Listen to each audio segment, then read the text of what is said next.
ප්‍රතිසංස්කරණත් එක්ක 21 වෙනි සියවසේ කුසලතා පිළිබඳ හරියට කතා කරන්න පටන් ගත්තා. ඔන්න දැන් 2026 අවුරුද්දේ එක ශ්‍රේණිය විෂයමාලාව වෙනස් වෙනව නේද? 6 ශ්‍රේණිය විෂයමාලාව වෙනස් කරන එක 2027 අවුරුද්දට අරන් තියෙනවා. මම මේ කියන්නේ මේ වීඩියෝ එක ඕගොල්ලොන්ට ඉදිරිපත් කරන දවසට තියෙන වෙනස්කම් විතරයි. ඒවයි වෙනස්කමක් වුණොත් මම ඒකේ අප්ඩේට් එකක් ඕගොල්ලොන්ට ඉක්මනටම ගේන්නම්. දැන් ඔන්න එක ශ්‍රේණියේ ඉඳන් අපි පරිවර්තනය කරන අධ්‍යාපනයේදී ළමයින්ට 21 වෙනි සියවසේ ජීවත් වෙන්න ඕනේ විශිෂ්ට කුසලතා ටිකක් පෙන්නලා තියෙනවා. අපි මේ වීඩියෝ එකෙන් බලමු මොනවද මේ 21 වෙනි සියවසට ඒ වගේම 21 වෙනි සියවසෙන් ඔබටත් මොන වගේ කුසලතාද මේ දරුවන්ට තියෙන්න ඕන කියලා. ඉතින් මේවා ප්‍රධාන වශයෙන් කොටස් 3කට බෙදා ගන්න පුළුවන්. එකක් තමයි ඉගෙනීමේ කුසලතා. learning skills ඉගෙනීමේ කුසලතා. අනිත් එක තමයි සාක්ෂර කුසලතා. සාක්ෂර කුසලතා. ඊළඟට ජීවන කුසලතා. මේ learning skills ඒකෙවේ ඉගෙනීමේ කුසලතා. literacy skills ඒකෙවේ සාක්ෂර කුසලතා. life skills ඔය කියන්නේ ජීවන කුසලතා. මේ ප්‍රධාන කුසලතා වර්ග 3 සාක්ෂාත් කරගෙන 21 වෙනි සියවසේ දරුවෙක් තමන්ගේ අධ්‍යාපනය ප්‍රගුණ කරන්න ඕනේ. ඒ කියන්නේ අධ්‍යාපනය තුලින් මේ කුසලතා ක්‍රමානුකූලව වර්ධනය වෙන්න ඕනේ. අන්න ඒකට ගැලපෙන අධ්‍යාපනයක් තමයි නව අධ්‍යාපන ප්‍රතිසංස්කරණත් එක්ක යෝජනා කරලා තියෙන්නේ. මේකෙදී මම අර කලින් කියපු learning skills තියෙනවනේ. ඒ කියන්නේ ඉගෙනීමේ කුසලතා. ඉගෙනීමේ කුසලතා වලට 4C කියලා කියනවා. ඉගෙනීමේ කුසලතා ඕගොල්ලෝ 4C කියලා හඳුනගෙන ඇති. 4 කියන්නේ 4යි, C කියන්නේ C අකුරු 4කින් පටන් ගන්න කුසලතා තමයි මේකේ ප්‍රධාන වශයෙන් වෙන් කරගෙන තියෙන්නේ. අපි බලමු දැන් ඒ මොනවද කියලා. පළවෙනි C අකුර critical thinking. දෙවැනි C අකුර creativity. තුන්වෙනි C අකුර collaboration. හතරවෙනි C අකුර communication. හරි. දැන් මේ critical thinking කියන්නේ මොකක්ද? විවේචනාත්මක චින්තනය.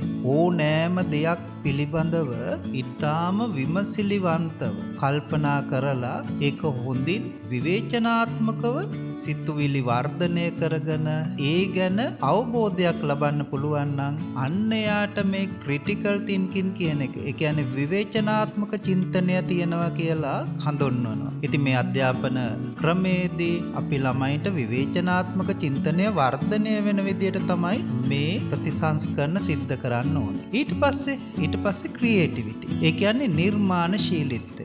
ඉගෙනුමේ අන්තඵලය නිර්මාණයක් තුලින් බිහි වෙන්න ඕනේ. ඒ කියන්නේ ඕනෑම ඉගෙනුමක් අවසානයේ හොඳ නිර්මාණයක් සිද්ධ වෙන්න ඕනේ. නව්‍යමය ඉදිරිපත් කිරීමක් සිද්ධ වෙන්න ඕනේ. අන්න ඒක තමයි නිර්මාණශීලීත්වය කියන්නේ. නිර්මාණශීලී අදහස් බිහි වෙන විදියට තමයි ඔන්න අධ්‍යාපන ප්‍රතිසංස්කරණය සිද්ධ වෙන්න ඕනේ. ඊට පස්සේ මේ මොනව තිබුණත් වැඩන්නේ සහයෝගීතාවය නැත්තම් නේද? collaboration. ඉතින් සහයෝගීතාවය ඕනේ ලෝකයක් වශයෙන් ජීවත් වෙනකොට. අද බලන්නකො නේද? ලෝකේ රටවල් අනිත් රටවල් එක්ක සහයෝගයෙන් කටයුතු කරන්නේ නැහැ. ඒ වගේම රට ඇතුලේ වුණත් විවිධ ජාතීන් මේ විදියට සහයෝගයෙන් කටයුතු කරනවා නම් කොච්චර ලස්සනයිද? ගමක වුණත් මිනිස්සු සහයෝගයෙන් කටයුතු කරන්න ඕනේ. නගරයක හැම තැනම සහයෝගයක් තියෙන්න ඕනේ. ආයතනයක් ගත්තත් එහෙමයි. communication skills ඔන්න sannivedana. ගොඩාක් අයට තියෙන ෆේලිය එකක් තමයි මේ sannivedana හරියට සිද්ධ කරන්න බැරි එක නේද?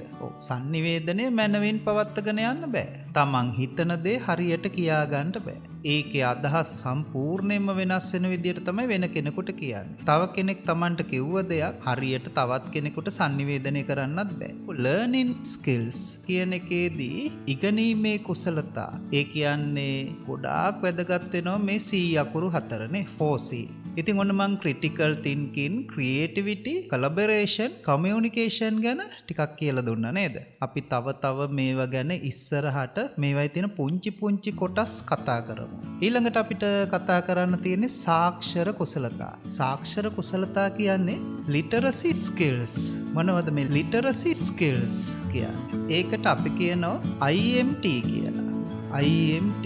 I කියන්නේ මොකක්ද? Information literacy. තොරතුරු සාක්ෂරතාවය. ඊළඟට මීඩියා ලිටරසි මාධ්‍ය සාක්ෂරතාවය. ඊළඟට ටෙක්නොලොජි ලිටරසි තාක්ෂණික සාක්ෂරතාවය. දැන් මෙන්න මේවා ගැන නම් ගොඩාක් කතා කරන්න ඕනේ. ඇත්තටම කියනවා නම් දැන් ඉගෙන ගන්න දරුවෝ ගොඩාක් ඉගෙන ගන්නේ තාක්ෂණික උපකරණ භාවිතය. එතකොට මේ තාක්ෂණික උපකරණ කොහොමද භාවිතා කරන්න ඕනේ? ඒ වායෙන් අපිට ලැබෙන තොරතුරු වල ඇත්ත මොනවද නේද? බොරු මොනවද කියලා අඳුර ගන්න ඕන වෙනවා. ඉතින් මේවායේ තියෙන විවිධ මාධ්‍යයන්ගේ ස්වභාවය අඳුරගෙන ඒ මාධ්‍ය ගැළපෙන විදියට යොදා ගන්න සමහර අවස්ථාවලදී අපිට සමහර මාධ්‍ය යොදා ගන්න අමාරුයි. ඒ වුණාට අපි යොදන්න උත්සාහ කරනවා. දැන් අපි සාමාන්‍යයෙන් සාක්ෂරතාවය කියන්නේ අකුරු ලියන්න කියන්න කියවන්න නේද? ඒ වගේ පුළුවන් එක. තොරතුරු සාක්ෂරතාවය කියන්නේ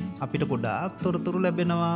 ඒ වයින් අපි කොහොමද මේවයි හරි දේවල් වැරදි දේවල් තෝරගන්නේ කියලා. සමහර වෙලාවට මේ තාක්ෂණික මෙවලම් වලින් අපිට ගොඩාක් තොරතුරු ලැබෙනවා. ඉතින් ඒවයි ගොඩාක් තොරතුරු ඇත්ත තොරතුරු නෙවෙයි නේද? ඔන්න ඕව තමයි මේ සාක්ෂරතා කුසලතා කියන්නේ. එතකොට ලිටරසි ස්කිල් අපි ලර්නින් ස්කිල් එක මේ ලිටරසි ස්කිල් කියන එක එකට එකතු කරගත්තම 21 වෙනි සියවසේ ළමයෙකුට කොච්චර වැදගත් වෙනවද නේද? ඊළඟට මේ ඔක්කොම එකතු කරගෙන ජීවත් වෙන්න ඕන නේ. ජීවත් වෙනකොට අපිට ඕන ජීවන කුසලතා. ඒ කියන්නේ ලයිෆ් ස්කිල්ස්. ලයිෆ් ස්කිල්ස් කියන්නේ ජීවන කුසලතා. මොනවද? ඒකට අපි කියනවා FLIPS කියලා. ෆ්ලිප්ස්. මොනවද මේ? පළවෙනි එක තමයි නම්‍යශීලී බව ෆ්ලෙක්සිබිලිටි. දෙවෙනි එක නායකත්වය. ඒ කියන්නේ ලීඩර්ෂිප් නේද? ඊළඟට ආරම්භක ශක්තිය ඉනිෂියේටිව්. ඒ කියන්නේ මුලපිරීම. එතකොට ඵලදායීතාවය ප්‍රොඩක්ටිවිටි. සමාජ කුසලතා සෝෂල් ස්කිල්ස්. ඔන්න ඔය ටික තමයි ජීවත් වෙන්න ඕන කුසලතා. මොන කෙනා වුණත් වැඩක් නැහැ. එයා ජීවත් වෙනකොට සමාජයේ මිනිස්සුත් එක්ක වැඩ කරනකොට නම්‍යශීලී බවක් නැත්තම් නේ. නම්‍යශීලී බවක් නැහැ. කවුරුවත් කියන දෙයකට පොඩ්ඩක්වත් එකඟ වෙන්නේ නැහැ. එයාගේ මතේමයි එයායි නේද? නායකත්වය ගන්න ඒ වගේම දුර්වල මනසක් තියෙන. කිසිම දෙයකට ඉදිරිපත් වෙන්නේ නැහැ. නායකත්වය අරගෙන මටත් යමක් කරන්න පුළුවන් කියලා පෙන්වන්න ඕනේ නේද? ඉතින් අපි අධ්‍යාපන ප්‍රතිසංස්කරණත් එක්ක මේ දේවලුත් හදන්න ඕනේ. ඕනෑම අධ්‍යාපනයක අවසාන කෙලවර මේ අය මොන තනතුර දරුවත් සමාජෙ හොඳින් ජීවත් වෙන්න ඕන නේද? ඒ වගේම උත්සාහ කරන්නේ ගොඩාක් දේවල් හෙටට කල් දාන. ආරම්භ කරන්නේ සිහින මන්දිර විතරයි හිත ඇතුලේ හදන් ඉන්නේ. ඉතින් ආරම්භක ශක්තියත් ඕන වැඩ කරන්න නේද? ආරම්භක ශක්තිය විතරක් මදි. ආරම්භ කරපු දේ පවත්වාගෙන යන්නත් ඕනේ. පවත්වාගෙන ගියපු දේ අවසන් කරන්නත් ඕනේ. ඉතින් ආරම්භක ශක්තියෙන් තමයි මේ හැමදේම මුල පුරන්නේ. ඊළඟට මොකද්ද? මේවා හොඳටම කරන්න ඕනේ නේද? වැඩේ වේගෙන් කරත් වැඩක් නැහැ. ගොඩාක් හිමින් ගොඩාක් හොඳට කරත් වැඩක් නැහැ නේ. සැලකිය යුතු මට්ටමක වේගෙන් ඊටාම නිවැරදිව කරනවට අපි කියනවා මොකද්ද? ඵලදායීතාවය කියලා. මොන ඉතින් ඵලදායීතාවයත් මේකෙදි හරිම වැදගත්. ඊළඟට මොකද්ද? ඊළඟට සමාජ ජීවත් වෙන්න අවශ්‍ය අනිත් හැම කුසලතාවයක්ම අපි පොදුවේ සමාජ කුසලතා කියලා කියනවා. ඔන්න දැන් බලන්න මේ කුසලතා ඔක්කොම එකට එකතු කරලා ගත්තම 21 වෙනි සියවසේ කුසලතා කියලා අපි හඳුන්වනවා. 21st century skills නේද? ඔන්න දැන් මම අද ඔයගොල්ලන්ට කියලා දුන්නේ 21st century skills. මේක තව දුරටත් මෙන්න මේ විදිහට විස්තර කරලා දෙන්න පුළුවන් වුණා. දැන් ජීවන කුසලතා වලදී නම්‍යශීලීත්වය හා අනුවර්තනය වීමේ හැකියාව තියෙන්න ඕන නේද?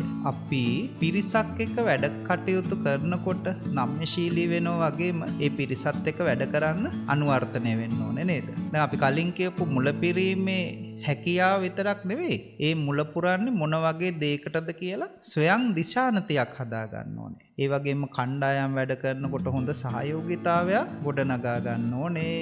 එතකොට අර මං කලින් කිව්ව සමාජ කුසලතා නේද? මේ හරස් කුසලතා ගොඩාක් වෙලාවට වර්ධනය කර ගන්න ඕනේ. තව මේකට මම විස්තර කරන්න පුළුවන් පුරවැසියෙක් හැටියටත් කුසලතා තියෙනවා නේද? විවිධත්වය තක්සේරු කරන්න පුළුවන් වෙන්න ඕනේ. ලෝකයම හරිම විවිධයි නේද? මිනිස්සුත් විවිධයි. සතුන් විවිධයි නේ. පරිසර පද්ධති විවිධයි. මේ හැමදේම තක්සේරු කරගන්න එයාට පුළුවන් වෙන්න ඕනේ. ලෝකය ගැන දැනුවත් වෙන්න ඕනේ නේද? රට තොට නේද? හැමදේම ගැන ලෝකේ තියෙන හැම රටක්ම ගැන දැනුවත් වෙන්න ඕනේ. අහස පොළව නේද? හැමදේම. ඒවට අපි කියන ගෝලීය දැනුවත්භාවය කියලා. පරිසරය පිළිබඳව දැනුවත් වෙන්න ඕනේ නේද? තමන් වාසය කරන පරිසරය මොකද්ද? තමන්ට තවත් වාසය කරන්න පුළුවන් පරිසර මොකද්ද? වෙනත් පරිසර පද්ධතීන් වල වාසය කරන අය කවුද නේද? ඒ වගේ. ඒ විදිහට සාර ධර්ම, ආචාර ධර්ම නේද? වෘත්තීය භාවයත් දැනුවත් වෙන්න ඕනේ. ඉතින් මේ හැමදේම දැනුවත් වෙන්න ඕනේ. ඊළඟට ගත්තම දැනුම, තොරතුරු, මාධ්‍ය හා තාක්ෂණ සාක්ෂර කුසලතා කියලා අපිට පොඩ්ඩක් වැඩි කරලා මේක කතා කරන්න පුළුවන්. ඒ කිව්වේ අන්තර්ගතයේ ප්‍රවීණතාවය, තොරතුරු සාක්ෂරතාවය, මාධ්‍ය සාක්ෂරතාවය, තොරතුරු හා sannivedana තාක්ෂණ සාක්ෂරතාවය. මෙන්න මේ වගේ දේවල් අලුත් ලෝකෙට යන ළමයින්ට හැමතිස්සෙම ඕන වෙනවා. දැන් ඉතින් ඔන්න කම්පියුටරේ එතකොට තා මොනවදනේ ටැබ් එක, තව මොබයිල් ෆෝන් එක, ස්මාර්ට් ෆෝන් එක නේද? මේවා එක්ක දැන් AI එක්ක තමයි වැඩ කරන්නේ. එතකොට මේ ඔක්කොම ගනුදෙනු කරන්න ඕනේ හොඳින්. නැත්නම් සම්පූර්ණයෙන්ම විනාශ වෙලා යනවා නේද? ඒ අතරේදී ඉගෙනුම් හා නවෝත්පාදන කුසලතාවලට මෙන්න මේ ටික එකතු කරගන්න පුළුවන්. විචාරාත්මක චින්තනය සහ ගැටලු විසඳීම නේද? නිර්මාණශීලීත්වය හා නවෝත්පාදනය, වාචික හා ලිඛිත sannivedana. දැන් ඔන්න ඔය විදියට අපි කතා කරපු දේවල් තව දුරටත් විස්තර කරගන්න පුළුවන්. ඉතින් මේවා ටික විස්තර කරලා අපි අපේ දැනුම වැඩි දියුණු කරගමු. ඉතින් මේ හැම දෙයක්මත් එක්කම අන්තර්ජාලය, ස්මාර්ට් ෆෝන් එක, iPad නේද? ස්මාර්ට් බෝඩ්, ලැප්ටොප්, ටෙලිවිෂන්, විවිධ ඇප් වර්ගත් එක්ක ඔයගොල්ලෝ වැඩ කරන්න ඕනේ. ඉතින් ගොඩාක් පරිස්සමට මේවත් එක්ක වැඩ කරන්න ඕනේ. නැත්තම් ඉතින් හරියට කරදර වෙනව නේද? ඩිජිටල් උපාංගත් එක්ක වැඩ කරපු ගොඩාක් කට්ටිය එයාගේ ජීවිතේ ගොඩාක් සාර්ථක කරගත්තා. සමහර අය සම්පූර්ණයෙන්ම විනාශ වෙලා ගියා. ඉතින් ඔයා මොන පැත්තද තෝරගන්නේ නේද? හරි. එහෙනම් ඔන්න අපි ගෝලීය පුරවැසියෙක් හැටියට, නිර්මාණශීලීව සිතන මිනිසෙක් හැටියට නේද? අනිත් අය සමග හොඳින් sannivedanaya කරන, සහයෝගයෙන් කටයුතු කරන කෙනෙක් හැටියට, ඊට පස්සේ විවේචනාත්මකව, විචාරාත්මකව සිතන කෙනෙක් හැටියට, හොඳින් ගැටලු විසඳන කෙනෙක් හැටියට, ඒ වගේම හොඳින් ඩිජිටල් සාක්ෂරතාවයේ තියෙන මේ ඩිජිටල් උපකරණ වලින් ලැබෙන දේවල් හොඳින් හසුරවන කෙනෙක් හැටියට, නවෝත්පාදනය කරන කෙනෙක් හැටියට, අලුත් දේවල් ලෝකයට දායාද කරන කෙනෙක් හැටියට නේද? ඒ වගේම අපි මැරෙනකන් ජීවිත කාලය පුරාම ඊටාම විශිෂ්ට ආකාරයට ඉගෙන ගන්නෙක් විදියට ඊටාම වැදගත් භූමිකාවක් ඉෂ්ට කරන්න ඕනේ. ඉතින් ඔන්න ඔයාලට මම අද කියලා දුන්නා 21 වෙනි සියවසේ ජීවත් වෙනකොට